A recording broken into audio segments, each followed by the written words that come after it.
दोस्तों नमस्कार। आज की बातचीत में हम लोग बात करेंगे चुनाव के गलियारों से। जैसा कि आपको पता है कि बिहार में एसआईआर चल रहा है और एसआईआर को लेकर के विपक्ष सड़कों पे है। अब इस चीज़ को समझने से पहले एक छोटी सी कहानी से मैं इस बात की शुरुआत करना चाहूँगा। एक सिनेमा है पंकज त्रिपाठी का कागज़, आप उसे ज़रूर देखें, जिसमें कि एक जीवित आदमी को मृत घोषित कर दिया जाता है और उसे अपने आप को ज़िंदा करने के लिए या ज़िंदा मनवाने के लिए सरकार के सामने कितनी मशक्क़त करनी होती है, कितना मेहनत करना होता है और क्या क्या पापड़ बेलने होते हैं।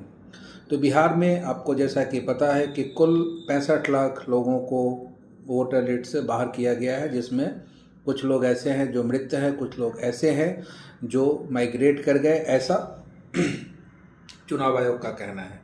मगर प्रश्न ये आता है, जिस तरह की बातें निकल के आ रही है सामने, जैसा कि एक पिटीशन दायर किया गया था योगेंद्र यादव की तरफ से और उन्होंने जब अपनी दलीलें दी सुप्रीम कोर्ट के अंदर, तो चुनाव आयोग को लास्ट में झक मार करके उन लिस्टों को आम लोगों के साथ साझा करना पड़ा, वेबसाइट पे अपलोड करने के लिए उनको मानना पड़ा।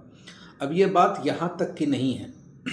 कहने का मतलब यह है कि भारत के जनता को आज़ादी के बाद सबसे जो महत्वपूर्ण चीज़ हासिल हुई वो है मत का प्रयोग, मताधिकार का प्रयोग।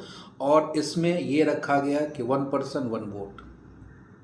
जहाँ तक सवाल है वोट बचाओ रैली की, जिसको लीड कर रहे हैं राहुल गांधी और तेजस्वी यादव लीड कर रहे हैं, और उनका ये कहना है, जैसा कि राहुल गांधी ने एक प्रेस कॉन्फ्रेंस में बताया भी था, कि उन्होंने वोट चोरी पकड़ी है और बेंगलोर सेंट्रल लोकसभा के अंदर एक विधानसभा है महादेवपुरा, जहाँ पे उन्होंने 1 लाख से ज़्यादा वोटों की हेराफेरी की बात की। अब कहने का मतलब ये है कि ये कहा जा रहा है कि हलफनामा नहीं दे रहे हैं या फिर इस तरह की बातें हो रही हैं। कहने का मतलब ये है कि आप अपनी बातों को साबित क्यों नहीं करते।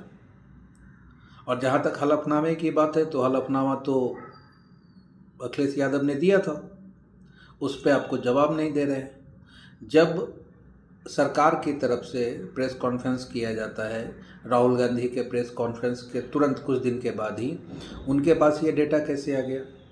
आपने इनके बारे में कोई जवाब नहीं दिया।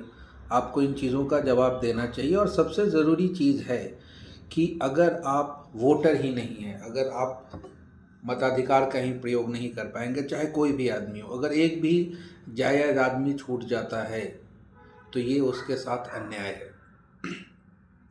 और लोकतंत्र की जो अवधारणा है, वो अवधारणा ये कहती है कि आप जो समाज में सबसे नीचे जो आदमी बैठा हुआ है, जिस आदमी